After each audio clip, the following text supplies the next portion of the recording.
All right, hello, Jamison. Welcome to the AZREIA show. This is our weekly dose of real estate news here for our Arizona residents. So I just want to welcome you to the show, man. If you guys do not know who Jamison Manwaring is, you haven't been in the multifamily space, right? So Jamison, welcome to the show, man. Give us a brief introduction of who you are. Yeah, great to be here. We have a long history working with AZREIA. Since we started, we launched 7 years ago, and AZREIA helped us with our first offering. Had several investors came from the AZREIA group, and have always admired the engagement of the group that's here and their knowledge and the education that you guys do. But yeah, we focus on multifamily development. My background is investing, and so I really take that investment mindset in everything that we do. My business partner, he's been in multifamily for 35 years in Phoenix, so he's more the development side. And so we're a multifamily investment company. And a few years ago, we brought all of our property management and maintenance and construction in-house. So we have a pretty big company now.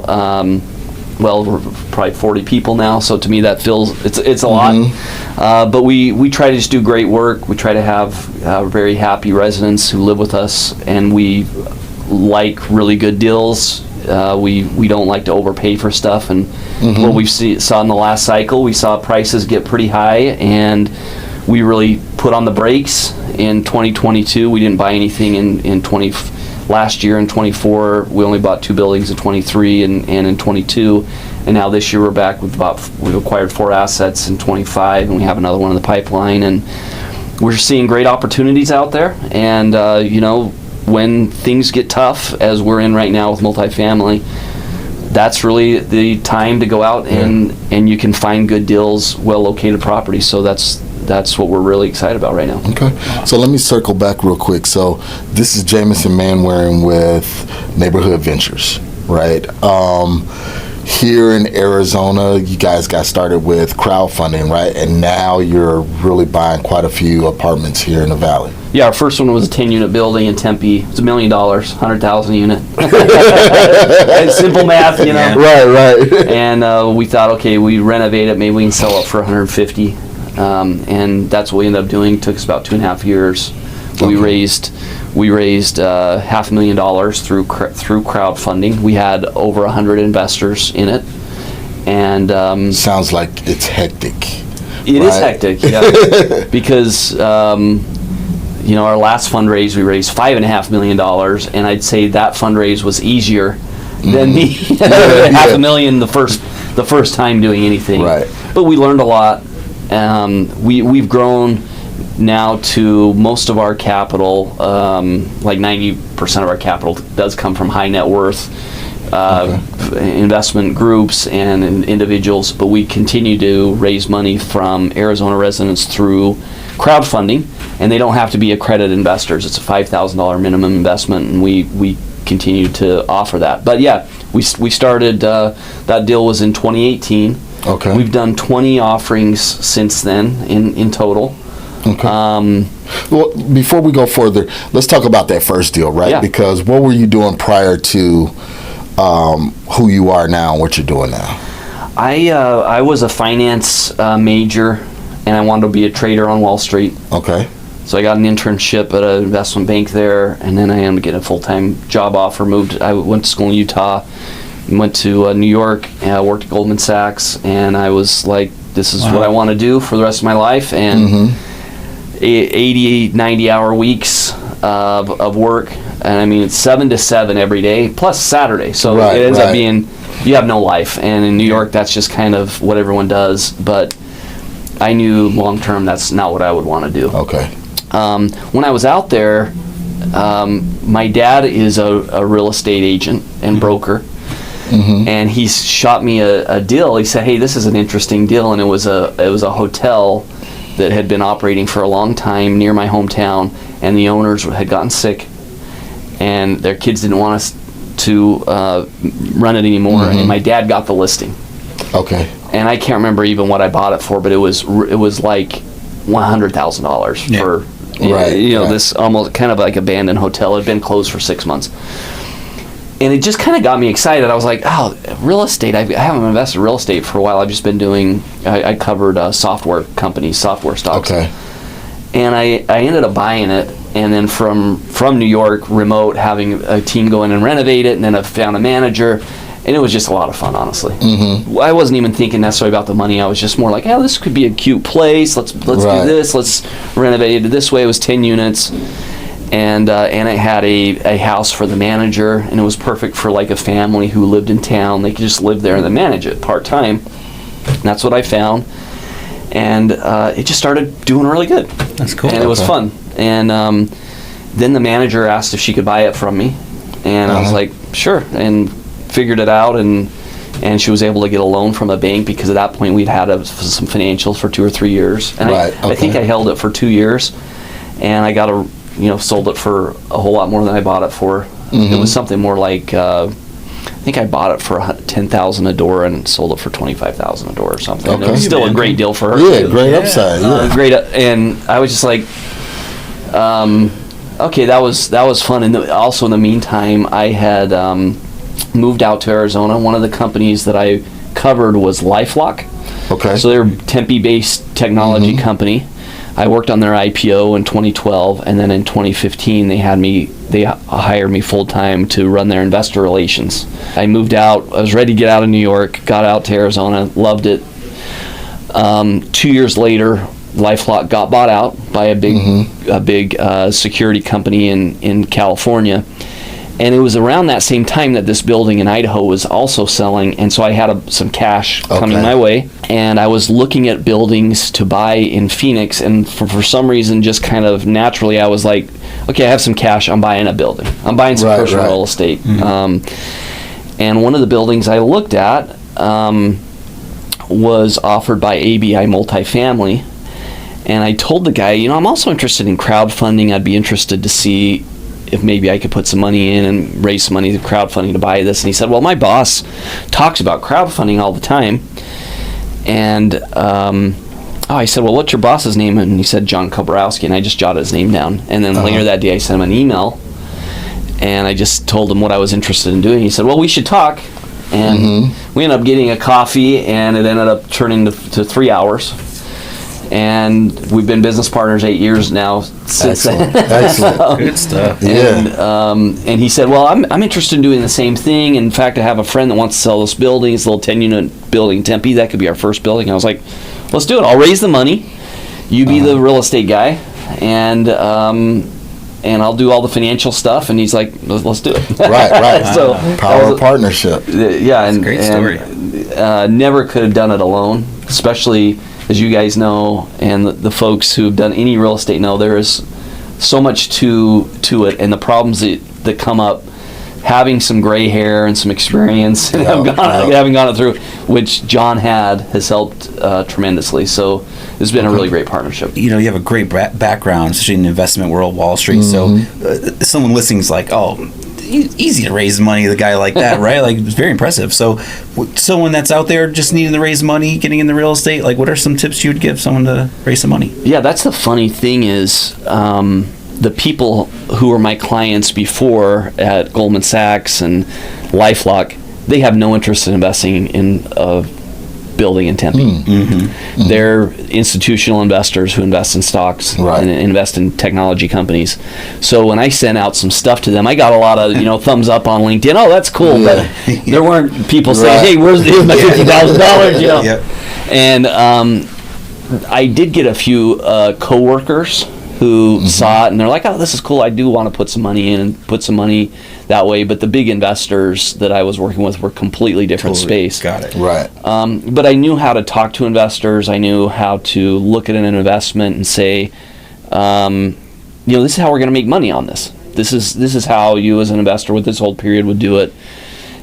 But it was a whole different experience, and what is called the retail investor who are not institutions, not necessarily doing this full time, although some do at home, but they're investing their own money. That's who we had to raise money from, and that was kind of a new experience. It was also more rewarding though, because the people who I was working with before, they weren't managing their own money. They were just trying to make really wealthy people more wealthy. So this was more having real conversations about people who've saved their money, worked hard. How do they get a good return on that in a safe way? So how did you target those people, right? Because you had two different dynamics. You had the Wall Street people, and then you had, the traditional crowdfunding people. How did you find those crowdfunders? It was almost like building a consumer business that needed to get, talk to 1,000 people, and 1 out of 10 would invest. And that's what it felt like. So we just started going on the road, and we also, John and I told each other, we're not going to let any of our wealthy friends write a big check for us. Okay. We want to see if we can build a business from ground up, because it was more about learning and seeing how this would go. So we did several events at AZREIA. We did events at our office, and we sent out mailers, and we built an email list from people who we knew. But then we also started doing stuff on social media. We put together some really cool content where we walked through the property and we talked about what we were going to do with it. 5-6 minute videos, and a couple of those kind of went viral on YouTube. Okay. And grassroots it was effort. Yeah. When I looked at like our first deal, the 100 investors that ended up investing, they were from all over. All the work that we had done, and then when we're done, we're like, and that was a lot of work to just raise $500,000. But then we did another deal where we needed to raise $600,000, and it took us 6 months to raise the $500,000. We had a seller who was willing to wait for us on that first deal. So that's how we did it. But then we got another deal, and we're like, hey, this is a nice deal. We need to raise a little more. It was a 16-unit building. And we launched it, and now we had a list. We had a couple thousand, and we ended up funding that in 3 months. Okay. And now you're given, you have successful Tempe building, and we have that track record, and we can start to show, hey, this is building 2. Then the third one that we did, we raised that in like 4 weeks. And the fourth one, and it just got that momentum. And then what was also big is when we started sending money back to those investors from the rent. Yeah. So once the renovation was done, and it took us about 7-8 months to do the renovation. I think it was month 10. We started sending them a check, and it was an automatic deposit. Even if it was $50, people were like, oh, this thing is working. This is cash flow performing. Especially with the people that put in $1,000. Right. Like, oh, that's huge. Yeah, that's great. Yeah. Can you talk about the crowdfunding, just for those listening that might not know what it is or how it works and how it operates? Yeah, so crowdfunding, when I was getting into this business, was kind of this hot topic around, now there's a new way to raise capital for this very capital-intensive business, which is real estate.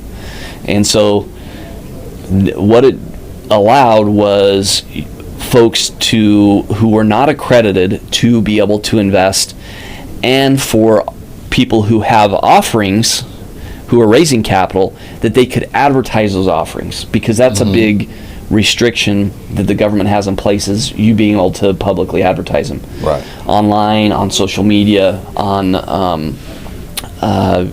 Google, YouTube. And so what crowdfunding allows was, you can publicly disseminate your offering, because it's not only available to accredited investors, but it's open to everyone. And that's why the government restricts the advertising, because most people can't invest in these offerings, so they don't want them in people's faces. Right. So you have to do your advertising just to accredited investors. So with crowdfunding, it was like, hey, let's do some cool content, let's share this, and it's a new way to raise capital. And maybe you have 300-400 investors, but they all put in $5,000-10,000, and that's how you raise capital. So that was kind of the idea originally. And there were companies like Realty Mogul, Realty Shares, CrowdStreet, that a bunch of them had created these platforms, which would essentially, if you were a developer, real estate developer, you could put your offering online, and then they would crowdfund for you and raise a couple $1 million for you, or whatever. And that was the idea. Okay. So here we are in 2025 today, and what I can say about crowdfunding is still out there, but it never became what people thought. Thought it was going to be. Okay. At the end of the day, and this is my commentary, at the end of the day, for someone to write a check, whether it be $1,000 or $100,000, is a big deal for them.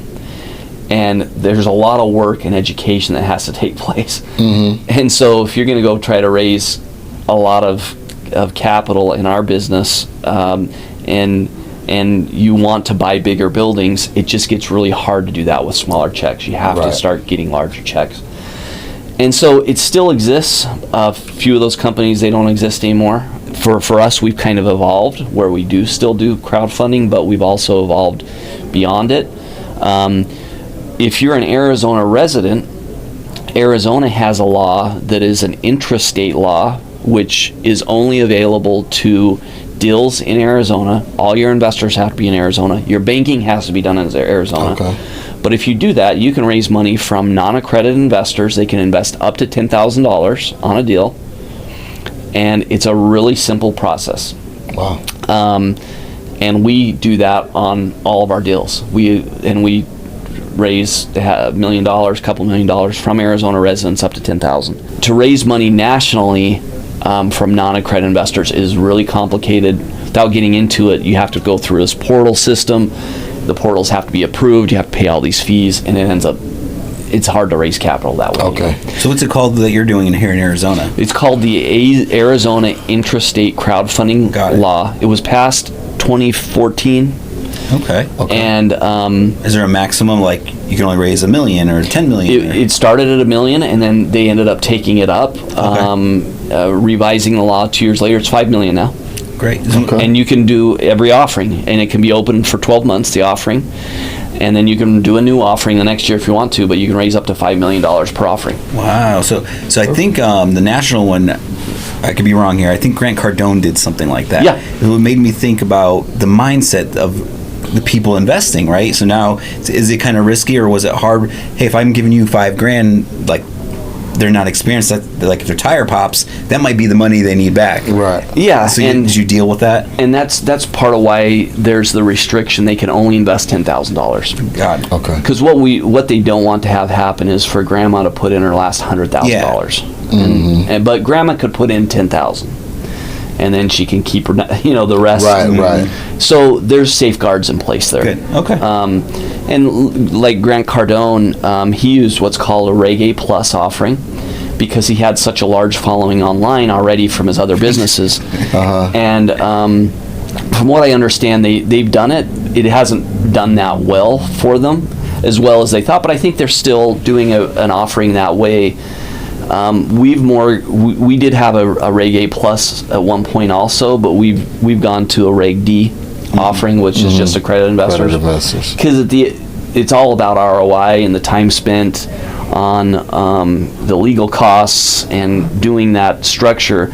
If there isn't enough capital coming in to make it worth it, then you have to make that decision. That's what we've decided now. But the great thing is our projects are all in Arizona. We plan to be here for a long time. We will get some project outside of Arizona at some point too, but we can use the Arizona intrastate law and continue to have local investors, and we love that. I love it. So going to what you said earlier, maybe it was even before the show, buying time, right? We haven't heard that in a while. It's been kind of weird 3 years that we've been dealing with. Like you put your pencil down for a year, I think you said, right? So where are we at? What's going on? Well, we have an advantage because we have nearly 1,000 units that are our own that are across the valley that we run. So we're able to see on a monthly basis, when are people paying their rent? Are people behind? How are lease ups going? What's occupancy look like? And I was at a Zillow Rentals conference a few weeks ago in Austin. And Austin, like Phoenix, has had a lot of new supply of multifamily come on the market, but they aren't absorbing it as fast as we are. So there's a lot of anxiety from property managers in Austin. I talked to one property manager that, the lease up has just been really, really difficult. Their occupancy was like 40%. It was supposed to be, leased up by then. We're not seeing that here because we still have so much demand. So our buildings that are stabilized are still full. People are paying rent. We haven't been able to take rents up for 2.5 years. Right. Yeah. But they're But paying it's rent. stable. And and they're cash flowing, and that's not the case across the country. There was one of the property managers I talked to at that event. They have a property in Jacksonville that was 25% occupied, and they're like, we don't know what to do. Wow. And I was like, dang, Jacksonville, I didn't know. What kind of buildings are yours? We're cater to? We're garden style. Our smallest building is 20 units all the way up to 130 units. Great. And we have some workforce housing, and then we have some that are nicer townhome style, 3-bed, 2-bath with a garage. So we're kind of we kind of touch it all. So the properties that are in lease up in Phoenix are leasing up, but they are leasing up slower. And that's due to all of the supply that we've had over the past 3 years. And as we looked out, the conveyor belt of when new supply is going to keep coming and end, we're really at the end of the new supply. Okay.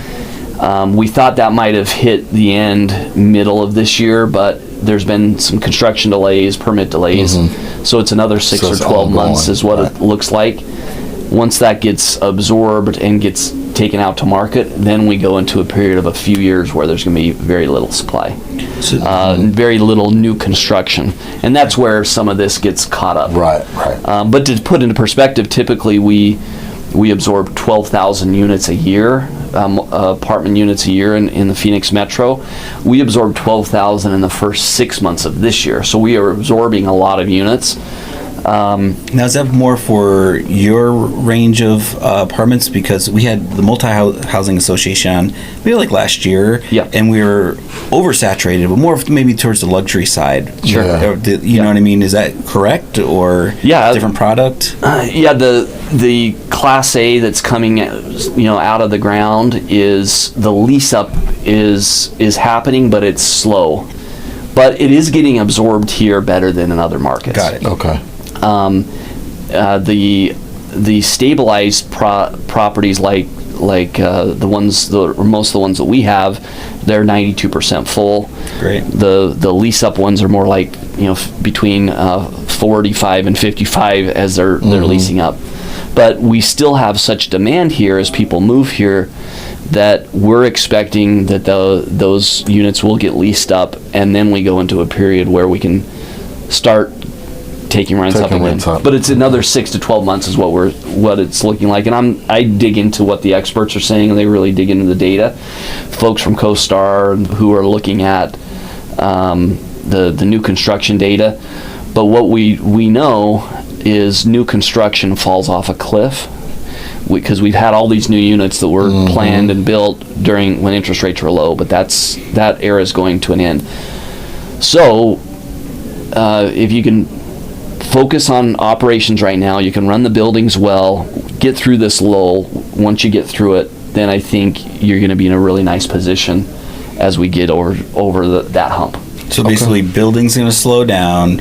Yep. We're going to absorb everything, and it's going to be back to we need some more demand. Yep. And then we're actually falling off a cliff with new supply for a long time, for a while. Right. Why?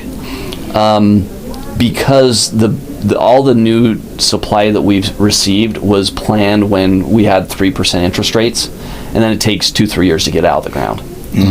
So the stuff that we're seeing here is just at the very end of that cycle, and so no one's going to want to build again. Yeah, there's the lot we were talking about that's across from our office that they demolished a school to build 250 units. That doesn't pencil today. Got it. Right. I hear you. And so that's across the board, and so it'll take a while before new projects will pencil, both from a rent standpoint and an interest rate standpoint. So where do you think we need to be projected as far as interest rates in order for new builds to come back? Do we need to be at 3.5%, 4% rates? Yeah, and we started to hit under 4% on the 10-year this last week, and then it's ticked up a bit. The folks who dig into this, really, the 3.5% on the 10-year is like their benchmark. Once they feel like once we get to that range, it opens things up again. But we've already started to see stuff open up in the last 3-4 months. There's been a feeling of renewed optimism that the fundamentals for housing, the fundamentals for rental housing are so strong, especially in markets like Phoenix that are growth markets, that, hey, that's a place I want to own. Okay. Wow. So I know some of your crowdfunding offerings, you can get in, well, you used to be able to get in as low as $1,000, right? What's the mindset of those entry-level crowdfunding participants? Like, how much teaching and education you have to do with them? Because I know it's different versus the Reg D, because these guys are already investors, have some assets to play with. Yeah, and that's what makes it fun, is you can bring along some smaller investors or newer investors, and then they've grown into investors who are investing 25 or 50,000 into our offerings.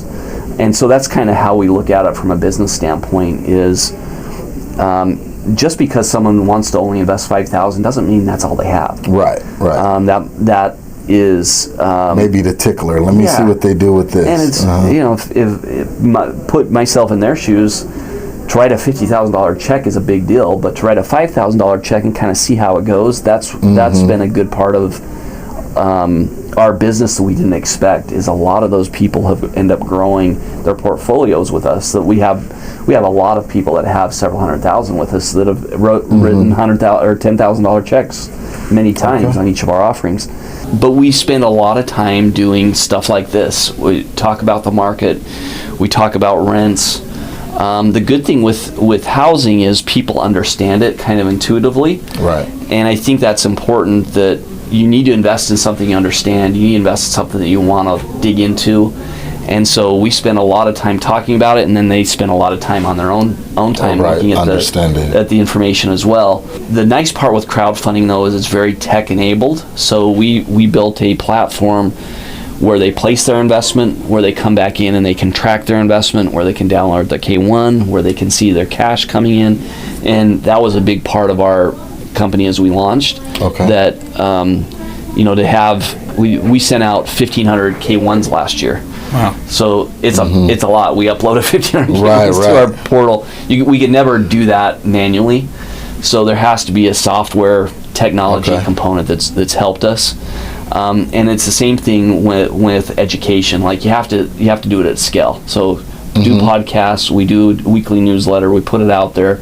We don't have you just don't have the ability to talk to every investor like you do if you're doing a smaller syndication. Okay. But if you don't mind sharing, what software are you guys using, or is it internally built? We built our own. Okay. So I hired my nephew, and there you go. 3.5 years ago, and now we're really happy with what we have. But we built it in-house. That's cool how you just grow as a company, build assets within your company. Yeah. This is so great. Yeah, good but for you guys. The software is actually called Palm Tree software. So we do have a few other folks who raise money who use it. And we haven't really pushed that much, but they were friends of ours that wanted to use it. And at some point we may push it more, but it is something that is available for other folks to use, so it's called Palm Tree. Okay. What's the opportunity now for Phoenix investors or people wanting to invest in Arizona? Like, what are we looking for? What's hot? Well, I had a brother who sold a business earlier this year, and he's not a multifamily guy, but we spent a lot of time chatting about, how's he going to allocate some of his capital. I think right now, if you have some capital, it's a great time to buy multifamily because we're in the downside of the cycle. We rode a wave up, and now we're on the downside.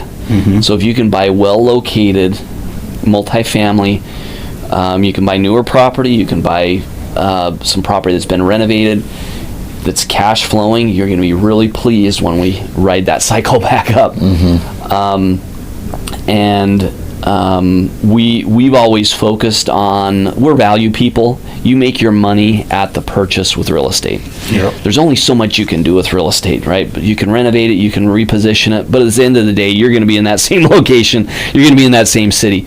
So if you can go in and buy some properties at a good price, which is where we're at right now, we're the most active buyer in the Phoenix market today for multifamily. We've acquired these 4 assets, and that's not saying that much but we're the most active because other groups, they're either trying to work out their problems of a few years ago, Right. or they're not able to raise capital because of the problems a few years ago or whatever.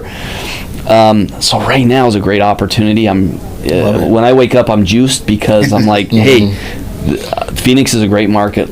We can buy stuff that was 40% off from 2-3 years ago that we were trying to buy 2-3 years ago, and we even liked it then, and now it's 40% below that. Right. So are these? I know like a lot of people got stuck. So are these like 40% off? Like, but don't they have debt on these properties that they're trying to get out of? Like, are you renegotiating something, or what's I'll just give an example of our last deal. It's on Maryland and 7th Street. Love the area. Perfect. Yeah, for sure. 1960s, 2-level, 71 units. And the 71 units, yeah. 71 on 7th Street in Maryland? Yeah. I'm trying to think of. You've probably driven by it. Yeah, called Maryland Greens. Maryland Greens, yeah. Yeah, and the group bought it 2022 for $18 million. Mm-hmm. They planned to renovate it. Things started getting weird for the group. They started having some problems. They were good at raising money, but they weren't good operators. And so they actually never renovated anything. They started to do a little bit, and they did, let me backtrack, they did 12 units out of the 71, and they didn't do them very well. They didn't take rents up. Yeah. They the lender did a forced sell. We looked at it last year, and they owed $12.5 million in debt. They had bought it for 18. We looked at it and we said, we'll give around 11, and they weren't able to sell it for the debt amount.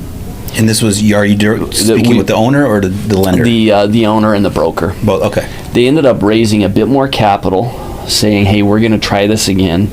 The lender required them to do a principal buy down, and they did the principal buy down, and still, I don't know the inside story, but nothing ended up happening. No renovations. Man. They actually didn't touch the renovation dollars that the lender had set aside for them. I don't know why. They didn't even tap into them. After going back to their investors. Wow. Without getting into the details, just weird stuff happens. Yeah. The broker calls us a year later and says, hey, that property's back. You can buy it for $10.7 now, because they had bought down the debt.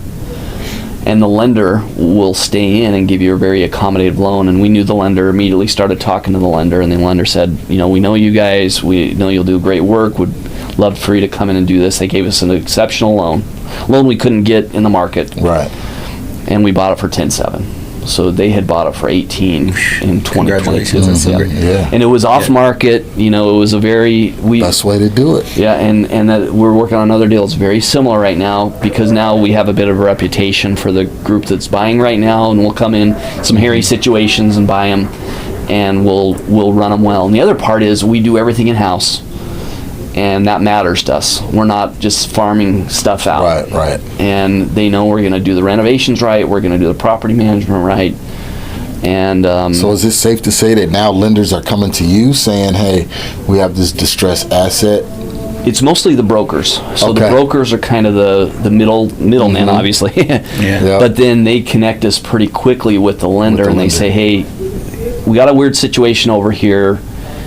These guys owe more than they can sell it for. So, but we have a group that could come in and work with the lender, and then the lender, we're working on a deal right now where the lender's going to have to take $1 million write down. Wow. And we'll see if they do it. But So- the equity group's losing all their equity. And so that deal that you explained, that's the key that we promote. Relationships and reputation, man. Yeah. Like, that's how real good deals get done over the years. And like, that was a prime example. And wow, have you spoke at our multifamily group, Jose? Have you not been here yet? It's been a few years. We got to get you in there. Yeah. Third Mondays of the month, we do our multi. Yeah. So what's your advice to, because we're mom and pop, right? Single family, small multifamily, maybe under 20 units. So how, I guess that play is in play for us as well. So what's the kind of advice would you give to our group? So there's a couple of things. So our minimum investment is $5,000 to participate with us on these deals. We also have a fund-to-fund program. where if you, as a group, say 3 or 4 folks put together over $500,000 investment in our deal, you get a very aggressive promote. You get a large, a lot of our upside, our profits. So there could be some great opportunities there. That fund-to-fund program has been, especially if you're someone who you have a little bit of capital on your own and you have several friends, you could pull that together and you could co-invest with us essentially on our deals. I think that for what we're seeing right now, there's not a lot of distress. It's not like the GFC in 2008 where there's foreclosures and stuff. Abandoned houses everywhere. Right. Yeah. And so what they say with multifamily right now is it's not distress, it's stress. There's stress going on, but it is a little under the covers, and so these deals are a little harder to find.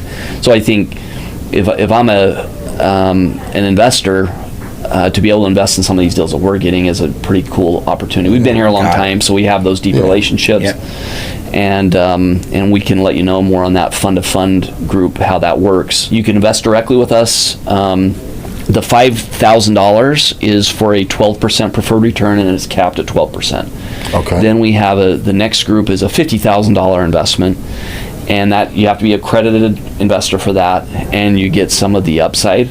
Okay.